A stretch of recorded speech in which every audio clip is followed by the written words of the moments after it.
آج اگر کوئی سسٹم کمزور ہے، حکومتیں کمزور ہیں، ادارے کمزور ہیں، وہ کمی بیشی کرنے والوں کو، زیادتی کرنے والوں کو اپنی گرفت میں نہیں لا سکتے، یا جو اس سے اوپر بیٹھے ہوئے ہیں وہ خود اس جرم میں مبتلا ہیں، اور اس جرم میں مبتلا ہونے کی وجہ سے اپنے نیچے کے لوگوں کو وہ پکڑ نہیں سکتے کیونکہ وہ خود مجرم ہیں۔ تو اگر نظام میں سکم کی وجہ سے کوئی شخص فائدہ حاصل کرتا ہے، اللہ ارشاد فرماتا ہے الا یظن اولئک انہم مبعوثون، وہ یہاں تو لوگوں کو دجل دے بیٹھے، لوگوں کو فریب دے دیا، دھوکہ دے دیا، کسی کی آنکھوں میں مٹی جھونک دی اور کام صحیح نہیں کیا لیکن اچھا بن کے کسی کے سامنے پیش ہو گئی، یہاں تو کر سکتے ہیں، لیکن اللہ تعالیٰ نے ارشاد فرمایا کیا وہ بھول گئے ہیں ایک ایسا دن بھی ہے جس دن وہ اٹھائے جائیں گے، لیوم عظیم، وہ بہت بڑا دن ہوگا، 50,000 سال کے برابر ایک دن ہوگا، خوف وحشت ابدان پہ طاری ہوگی، اور اتنا گرم کہ آج سورج کا رخ الٹا ہے، پھر رخ سیدھا ہو جائے گا،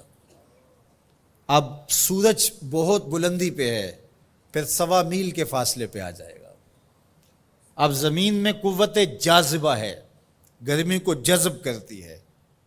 پھر زمین تانبے کی ہو جائے گی۔ اللہ اکبر، وہ کتنا سخت دن ہوگا جس کو قرآن نے کہا یوم عظیم، اللہ کی عظمت و جلالت کے اظہار کا دن ہوگا، لیکن میرے حضور نے فرمایا کہ 7 اشخاص ایسے ہوں گے جنہیں اللہ اس دن اپنے عرش کا ٹھنڈا سایہ عطا فرمائے۔ ان میں سے نمبر 1 امام عادل، عادل حکمران جو انصاف کے تقاضوں کو بہر صورت پورا کرتا ہے اگرچہ قریبی ہی کیوں نہ ہو۔ دوسرا شخص وشاب نشأ فی عبادت اللہ، وہ جوان جس کی جوانی اللہ کی عبادت میں گزری۔ آج تو میرے جوان کی جوانی سوشل میڈیا پہ گزر رہی ہے، آج میرے جوان کی جوانی تو گلیوں چوکوں اور بازاروں میں گزر رہی ہے۔ تیسرا شخص وَرَجُلٌ قَلْبُهُ مُعَلَّقٌ بِالْمَسَاجِدِ، وہ آدمی جس کا دل مسجدوں سے جڑا رہتا ہے،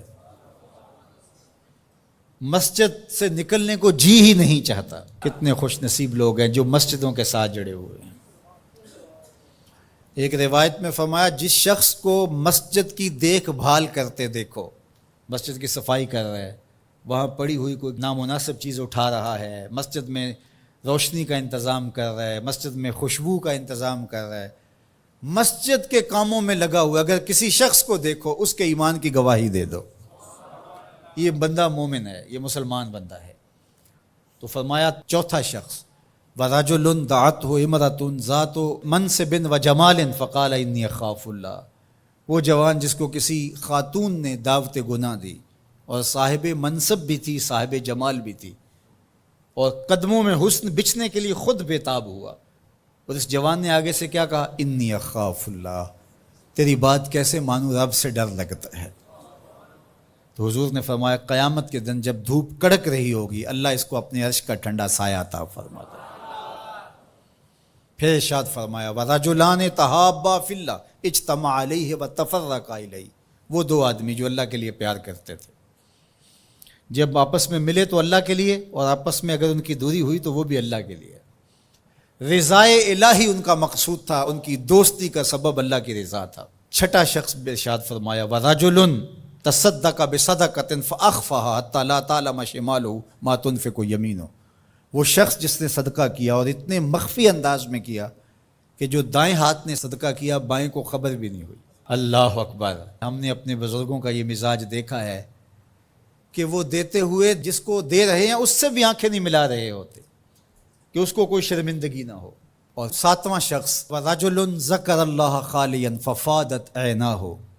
وہ شخص جس نے تنہائی میں بیٹھ کے اللہ کا ذکر کیا، کوئی دیکھنے والا نہیں تھا، اکیلا بیٹھا تھا اور اللہ کا ذکر کر رہا، محبت الہی کی وجہ سے اس کی آنکھوں میں آنسو امڈ آئے۔ تو میرے اور آپ کے آقا و مولا فرماتے ہیں قیامت کے دن جب کوئی سایہ نہیں ہوگا اللہ اسے اپنے عرش کا ٹھنڈا سایہ عطا فرمائے۔ اللہ ہمیں رحمت للعالمین کا صدقہ جہنم کی سختیوں سے نجات عطا کرے اور ایسے اعمال بجا لانے کی توفیق دے جو جنت کے راستے کا سبب بنے اور جہنم سے آزادی کا مجدہ جام